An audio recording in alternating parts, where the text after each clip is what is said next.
পড়ায় অনেক গ্যাপ, ভাইয়া পড়ায় অনেক গ্যাপ, অনেক পিছায় পড়ছি, বাট কিছুই করতেছি না, বাল ফালাচ্ছি বসে। এই দলটা একদম তীব্র মারা খাবে। এর মারাটা একদম মানে এরা হলো সর্বাধিক, মানে এটা হলো ভিভিআই মারা, মানে ভিআইপি মারা খাবে এরা। এটা হলো একদম ভিআইপি ব্যক্তি। 2 দিন পর পর বিভিন্ন গ্রুপে অনেক গ্যাপ, ভাইয়া কোনো পড়া হচ্ছে না, কি করবো ভাইয়া, আপনি একটা পথ বলেন, আপনি যা বলবেন আমি তাই করবো। তারপর বলে দিলাম, 3 দিন পর ভাইয়া পড়ছে না, এই শেষ।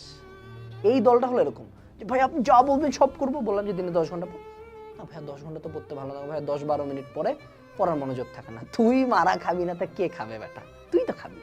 তো এই জন্য এই গ্যাপ আছে, কবে ফিল আপ করবে এগুলা কিছু না করে সুন্দর মতো একটা খাতা নিয়ে বসবা, কি কি গ্যাপ আছে ওগুলো লিখবা।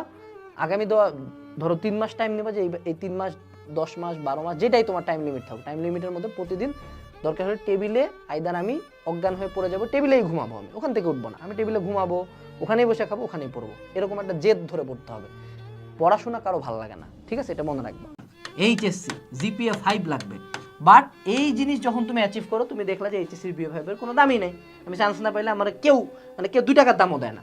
তুমি তোমার এইচএসসি লাইফের শুরু থেকে টার্গেট কি শুনো, কলেজে যাও কি নিতে, এইচএসসি জিপিএ 5 লাগবে, বাট এই জিনিস যখন তুমি অ্যাচিভ করো, তুমি দেখলা যে এইচএসসি জিপিএ 5 এর কোনো দামই নেই, আমি চান্স না পাইলে আমার কেউ 2 টাকার দামও দেয় না।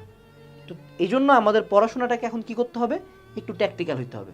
আমরা এইচএসসির জন্য পড়বই, বাট সেই সাথে আমরা অ্যাডমিশনের জন্য পড়বো। এইটা হলো আমার ফাইনাল ডিসকাশন, যে যেহেতু আমাদের অ্যাডমিশনটা মূল টার্গেট এবং এইচএসসি সাকসেস রেটের চেয়ে অ্যাডমিশনের সাকসেস রেট অনেক অনেক কম, অনেক টাফ, অনেক কম্পিটিটিভ, তাহলে আমার প্রথম থেকে ফোকাস কোন জায়গায় থাকা উচিত? এইচএসসিতে তো থাকবে, এইচএসসি তো এমনিও পার হয় ভাই, কিন্তু আমার মূল ফোকাস থাকা উচিত অ্যাডমিশনে। কিন্তু আমাদের দেশে 2টা বছর ধরে পোলাপানকে কি পড়ানো হয়, সৃজনশীল আর এমসিকিউ ক্যালকুলেটর ধরায়, এবং তারপরে তাকে এক্সপেক্ট করা হয় অলৌকিকভাবে সে বইয়ের প্রত্যেকটা লাইনের এমসিকিউ মুখস্থ করে মেডিকেলে চান্স পাবে, সে উইদাউট ক্যালকুলেটারে 30 সেকেন্ডে ব্রেনের মধ্যে ক্যালকুলেশন করে ঢাবিতে চান্স পাবে, সে উইদাউট এনি প্রিপারেশন একেবারে বইয়ের ম্যাথ ট্যাথ করেই সে বইয়ের ভর্তি পরীক্ষায় 3 মিনিটে 3 আঙ্গুল জায়গার মধ্যে সে সব বাঘা বাঘা ম্যাথ করে আসবে, এটা আমরা এক্সপেক্ট করি। বাট প্রত্যেকটা প্রিপারেশন যেহেতু ডিফারেন্ট, তার মানে আগে থেকে পড়তে হবে। এবার আসি তাহলে প্রসেসটা কি। প্রসেসটা হইল প্যারালাল অ্যাডমিশন। প্রতি বছর এটা আমি প্রচার করি, প্যারালাল অ্যাডমিশন। যে একটা রেল লাইন দেখবা, রেল লাইনের কি 2টা লাইন আছে পাশাপাশি, তাই না? রেলে 2টা লাইন দিয়ে চলে, একটা লাইন দিয়ে রেল চলতে পারে না। ঠিক তেমনই তুমি হলে একটা স্টুডেন্ট যে কখনো শুধু একাডেমিক পড়া দিয়ে পার হতে পারবে না। আমরা যদি অ্যাডমিশনের 3 মাসের কথা চিন্তা করি, 3 মাসে কি কোনো একটা ভর্তি পরীক্ষার খুব ভালো মতো প্রিপারেশন নেওয়া সম্ভব? হ্যাঁ সম্ভব, যদি ইনাফ এফোর্ট দেয়। বাট যদি আমি আগে থেকে পড়ে থাকি, অ্যাডমিশনের জন্য কিছু হইলো, দেন ওই 3 মাসে যায় ঝালাই দিই, তাহলে আমার লেভেলটা কোথায়? তখন আমার চান্স পাওয়ার পার্সেন্টেজ কত শতাংশ বাড়লো তুমি বলো?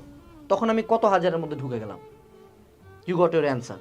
সো আমরা এখন থেকে যেটা করব, যে আমরা একাডেমিক প্রিপারেশন নিব, হ্যাঁ এটা আমার এইচএসসি লাইফে 100% আমার এফোর্ট ডিজার্ভ করে, বাট সেই সাথে আমি প্যারালালি অ্যাডমিশনের পড়াশোনা করবো। এখন